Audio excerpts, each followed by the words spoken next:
The amount of rain is directly related to cloud building particles. Plus, we need to add in the Hunga Tonga eruption. So, everybody's kind of brushing that away, like, oh, all the atmosphere come out of the moisture come out of the atmosphere. No, it didn't. There's still an enormous amount up there. You have to realize that single eruption put 14% more water vapor in our atmosphere in a single event in a day.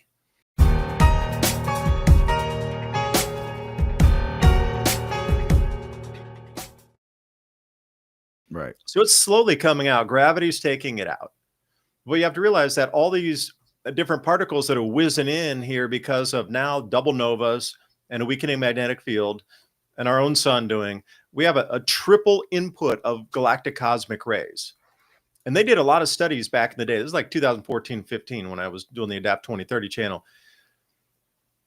There was a 7 times increase in cloud building versus what their input models were. When they actually did it, when Heinrich Svensmark started using his cloud chamber experiments, showing that analytical and computer data and computer modeling and all these things that they had done with cosmic rays was 7 times less than it really is in the real world on how much a cosmic ray can bombard into something, spin off, cascade down through the atmosphere, and create all these offshoot particles that then become the cloud droplets, or muons is the first base form of it. And then that has its own charge that binds things to it. And then those particles become microparticles of dust, and then something else binds to it and then become cloud droplets. 7x increase in that.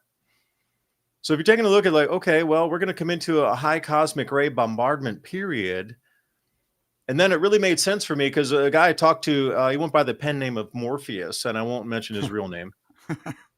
But he was telling me that, what we see, the cloud, the stratospheric aerosol geoengineering was only one layer of everything, that the real reason for that program was cosmic radiation management to try to nullify, because those particles of metal that are thrown up in the sky, anytime a cosmic ray were to hit one of those, it loses its charge. There's no more cloud building. It stops dead, literally. So you have microaerosolized, or, whatever you like to term that, microfine particles, nanoparticles, nanoparticulates. There's a whole bevy of names for that. But the smaller the particle, the better. Because cosmic rays are incredibly tiny. There's photons or alpha particles. There's a whole bunch of different types of them that come whizzing through. Now, if they were to collide with any of those metals up there at all, they lose their charge and there's no more cloud building. So he was trying to explain that as we come into a cosmic ray dense period, that this is preventing the biblical floods from the skies. The rivers from the sky are being prevented by this cosmic radiation management sold to the public as, well, what you see up there with the persistent contrails. Because to sell it to the public, that if we stop this program, we are going to have runaway floods that are going to be 7 times bigger than the biggest floods you've seen right now, like Texas. That would be 7 times bigger without these programs ongoing. So to try to sell that to the populace and say, hey, if we stop this, we stop the geoengineering. It's not really geoengineering, it's cosmic radiation management. But if we stop it, we really are going to have biblical floods. So, this upset of society and trying to do the better good of things. He was trying to explain it to me in this fashion. I'm like, man, you need to warn the people. I understand what you're trying to do is prevent panic. I get it. I totally get it. But you need to warn the people. And this is where we sit right now. It's overwhelming what they're putting up there for their management programs. So we shouldn't have these, unbelievable floods that rain out in the Himalayan mountains and actually wipe away villages 150 feet off the riverbed. We are at the unthinkable level, which is going to become the normal level. It is overwhelming our ability now to put particulate metals in the skies to nullify the charge of the cosmic rays coming in. Now what is the thing? I don't know. I don't have an answer for that, but I'm just trying to respond to that and say that the reason they're saying, oh, there's floods that are reducing food. No, it's an increase in cosmic rays that are no longer controllable because we've gone over. And now we got 2 naked eye novas coming in. Like the overwhelm of cosmic rays coming in is just really, the sink has been tipped over. And all these excuses why there's floods and there's food shortages and this, that, and the other, we need to look back to cycles in nature. And that's my long-winded response, as always. Yeah, absolutely. And that's a totally different answer than, say, you went and asked the AI why it is that we're having food problems. But Their answer? well, of course, it's climate change because of humans, of course. Come on. Droughts, floods, and other extreme events exacerbated by climate change. Sheesh. It, Are they still going with that garbage? and I'm just surprised. you notice like Kerrville, for example, that just got flooded out. Roswell was on the news. I mean, Ruidoso, that's right next to me. Yeah. They leave out crucial factoids like the river in Texas that rose up. They did have a massive rain event. That's, that's not an argument. However, what does the land look like compared to the way it did the last time it flooded and it wasn't that bad? And I'll tell you, it's dramatically different. Instead of lots of trees and undergrowth and forest, it's been mowed down to farm. So everything's flat and there's fields. And then on top of that, you have an increase in human settlement all along the river, which what do? For some reason, they all think they're Scottish and they have to have this yard with this certain grass that guess what? It doesn't absorb the water or stop it. So all these places are different than they were a while back. You can call that man-made right there, but that's not a climate change. That's something that happened after the rain and how it responded. But I thought that you would find this funny is what they're talking about is conflicts being one of the major driver too. And this is what we talk about. Why are the people moving these specific areas? Right? They're migrating out. There's conflicts happening, but yet there's investment going into places like the Sudan, all the way over to Gaza. So that whole area has, Libya, all of that stuff. They're investing into the future.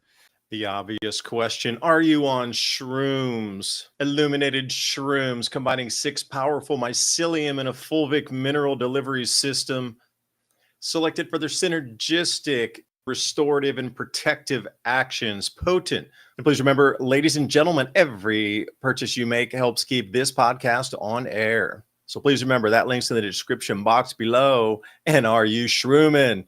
And you kind I of can talked explain about the Sudan for you, though. Like, yeah, let go me for it. before you go a little deep. Now, the African electrical corridor is what they call that. It is live and active now. So the Great Renaissance Dam was the beginning of it in Ethiopia, and they were, that was the largest hydroelectric dam in Africa and one of the driest places. It's on the Horn there, but it was definitely dry. It was like a white elephant project. Now, since that time, they've been in construction of 6 other dams stepping down off of that plateau. And the electric lines are now complete, and they're running all the way to Tanzania. So what they're doing is they're putting spur electrical production onto like fabrication facilities, this sort of thing coming down. So these nations here, I can guarantee absolutely, South Sudan, Ethiopia, Eritrea, Tanzania are going to be the wealthiest countries in Africa.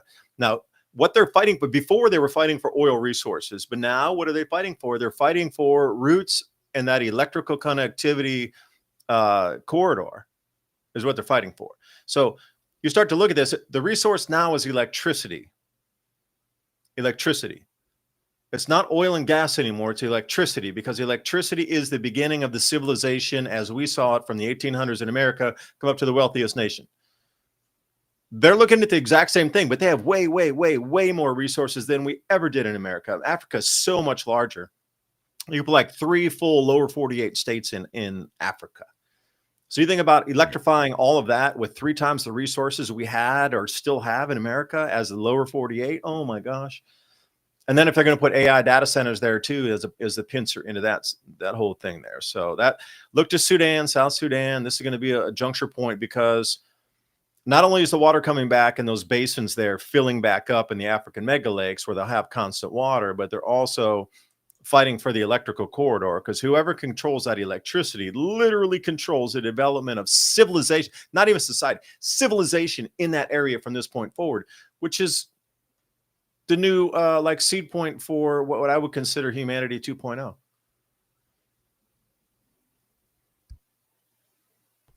Absolutely. And they're talking about the whole area there of Northern Africa, the Sahel, East and West Africa.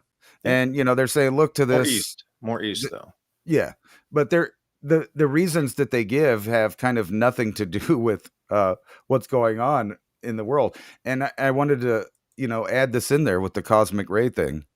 right? Oh, that was a great article. I saw that one. Yeah, please explain that one to me. I love it. Yeah, so this is really deep, and we've kind of touched on this before.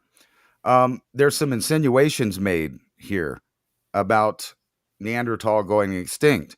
We know they wore loose clothing, furs, and different stuff. So they wore clothes, but humans had better technology. They wore more tight fitting clothes, but on top of that, they were rubbing red ochre all over themselves, which tells me that if they didn't just get lucky because of some kind of religious belief, they actually knew the technology behind the red ochre. And not only did they know that, they knew they needed it specifically. I mean, and think about it. You can't see UV rays, but when you're saying that UV rays are, a doom thing and they're all pouring down, obviously, so are the cosmic rays and everything else that's bombarding from the universe down on you.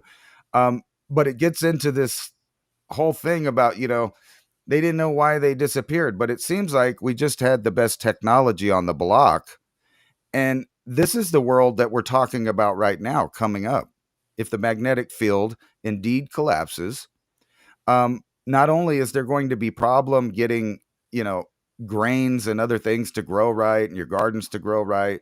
And if you keep adding this idea of, all of the volcanoes that are becoming lively, then you're talking about reduced sun. And we all know that, you can go out on a really cloudy day and still get sunburnt because the UV burns right through that.